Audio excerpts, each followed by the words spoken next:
today's SCOTUS ruling, you guys are faced with a choice of whether to go ahead and use reconciliation to try and repeal the ACA.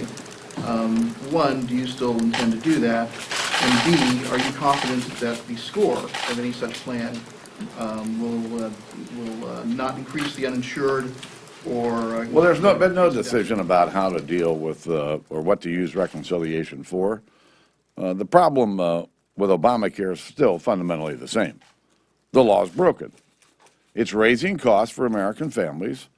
It's raising costs for small businesses. And it's just fundamentally broken. And we're going to continue our efforts to do everything we can to put the American people back in charge of their own health care and not the federal government. You said that no decision has been made on what to do with the reconciliation language. Chairman Price, Chairman Enzi seem to think that that language is going to be used for health care. How broadly do you think the Republican response should be to the Supreme Court's decision? Should you be trying to get something that the president will sign, or should you be trying to get something that he won't sign? We haven't made any decisions. Now, there was a lot of talk about using reconciliation to deal with Obamacare, and I'm sure there probably still is. But my point was, there's been no decision made as to how to proceed on that. Did you expect something different when John Roberts was confirmed to the Supreme Court? Are you disappointed in how his tenure has turned out, particularly with regard to Obamacare? I'll let the legal beagles around the country debate the Chief Justice of the Supreme Court. I'm just a mere Speaker of the House. As you recall, by members of your caucus to try to change the health care law by attaching it to a spending bill. We know what happened there. You say Sure that do. that will not be an attempt again this year. Would you? You're asking me? Listen, Obamacare is fundamentally broken. It's raising costs for people. It's pushing people out of the ability to afford health insurance, and it needs to be dealt with. But as we know, it's very difficult to deal with it when you have a president that fundamentally disagrees with us.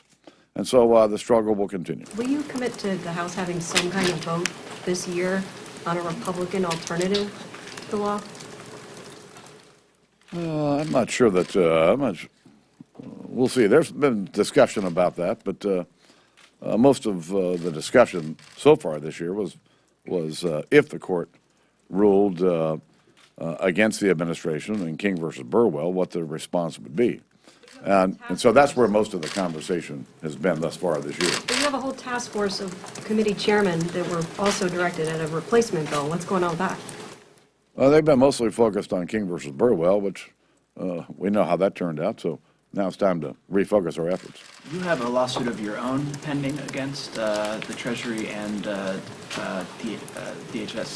HHS. Does this change anything with regard to that lawsuit? And if not, what's the status of Well, it changes nothing with regard to the lawsuit that we filed against the administration over their source of payments to insurers with regard to Obamacare. They're paying insurers out of an account that's never been appropriated. And they're taking money from elsewhere in the law to do this. I think it violates the Constitution. It certainly violates Congress's prerogative to appropriate funds. So that case, there was a statement of facts that we were trying to agree to with the administration, unable to. So we submitted our statement of facts. The administration submitted theirs, and at some point here soon, we're going to have to respond to their statement. They'll have to respond to ours, and the judge will make a ruling.